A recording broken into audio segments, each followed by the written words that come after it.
make y'all think? Well, today we're going to be exposing the lie of the true Yeshua versus the manufactured one, Jesus, that the world has been, North America has been teaching you about.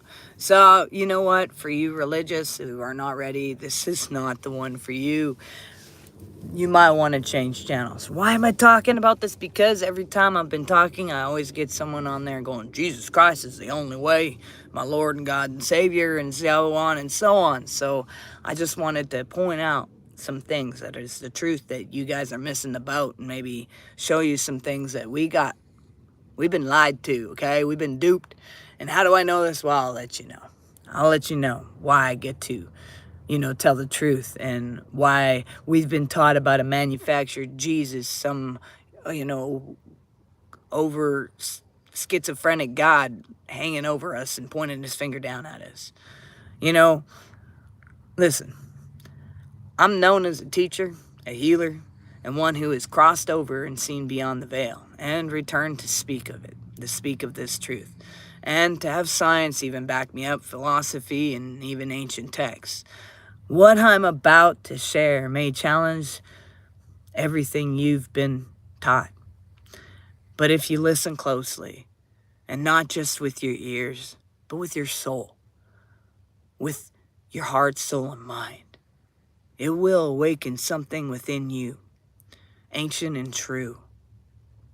Your ancient blueprint, the one you've been looking for all this time. You see what lies? Let's talk about some things. Lots of people talk about this idea that there's things that lie beneath the Vatican. Well, there is. A lot. All right? Hidden beneath the Vatican is more than just marble and mystery, okay? There are sealed archives, chambers of silence, and records locked away from the eyes of the public. Manuscripts, scrolls, and gospels that never made it into the Bible. Why? Why is this true? Because these things that I'm about to teach you threaten the control system altogether. You see, the text reveals truth about consciousness, healing, energy, divine feminine, the wisdom, ancient contacts, and with other realms, and most importantly, the original teachings of Yeshua, the one, most of the world called Jesus. Or did they? Is that just maybe something we've been told? Well, let me get you to the truth, okay? Let's see what they've done. Is they hijacked the hijacking of Yeshua's message, and they twisted it and taught us a bunch of lies.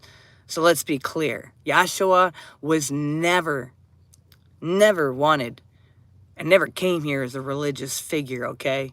He was a mystic, a teacher, a man fully aligned with the divine consciousness, here to remind us and remind humanity of its own divinity, your divinity. There you go. It's meant for that. But after his death, man, specifically the Roman Empire, the one who, created the religion in the first place, the same dudes who killed the guy, created the religion that you all will fight to the death for, rewrote his story. They needed a savior who could be controlled, packaged, and used to enforce obedience. And so they constructed a character called Jesus Christ. A sanitized, defied version who bears more resemblance to the European king than the Semitic mystic he truly was. Hello, good morning, thank you for joining. See, we've been taught a false Christ, more Diablos than the divine. You see, this Jesus the world worships today is not the real Yeshua. In fact, the image created is one of control, submission, and guilt. The very tools of Diablos, whose name means divider, accuser, and deceiver. This false narrative teaches you that you are broken and that you need to be saved, and you better be saying some prayer, man.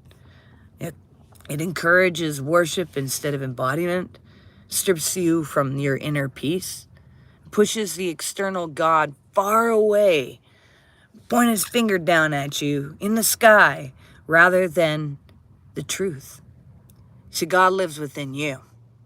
You don't exist without that. God is experiencing life through you. That's the amazing thing. My name is Ran Duran. Hello. Okay, welcome. Okay, so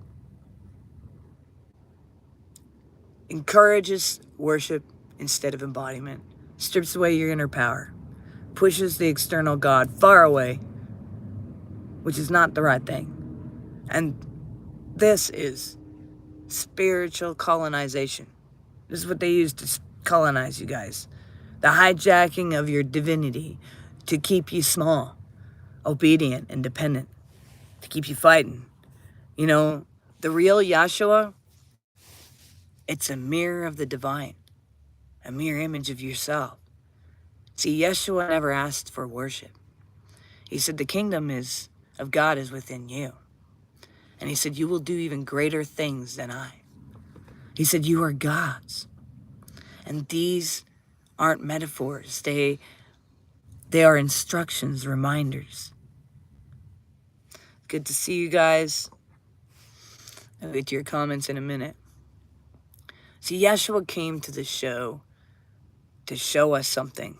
It was called the blueprint of our humanity, blueprint of our design, and what it looks like when a human being fully aligns with the source of all life, walks in love, heals with energy, and speaks with truth, and to the corrupt system. You know, this message was dangerous to those in power. And so they crucified the man who buried the message beneath the centuries of the doctrine and fear. You see, the truth they tried to bury. See, what man did to Yeshua is what man has done to the spirit of all of us, spirit of humanity itself. See, they replaced wisdom with dogma. They buried empowerment beneath guilt and silenced the feminine voice, enslaved the collective and through spiritual deception. But this is the miracle. The consciousness never dies, y'all. Truth cannot be silenced. The divine spark cannot be erased. You are not a servant. You are a creator. You are not waiting to be saved. You are here to remember. So, the Christ is not a man. It is a state of consciousness. It is light that saves, that lives in all things. The unified healing, truth-bearing presence, and emerges when you remember who you truly are. So it's time to rise and to stop worshiping the image and start embodying the truth. To return to Eden is not as a place, it's but a frequency. To realize you were never cast out. You simply forgot. But now you remember. If you want to go deeper, well, guess what? Today you can go buy my book on Amazon. You can also get the box set if you haven't read the other 2 books. The first book is my experience in hospice. It's not as good as the other 2, but it'll let you see the idea of what I came out of and where my mind was. The second book and third go into the depths of all of this. And I'll help unlock the trauma that's been in the way and kept you blinded. Help you get to the place where you can stand on top of the mountain yelling freedom. All right, well, make sure you do one thing towards your dreams every single day. It brings you one step close. Make sure you recognize you're valuable and you matter, and you are all unique puzzle pieces, a part of the ultimate puzzle of the cosmos. Hang in there. Peace and love. We'll see you.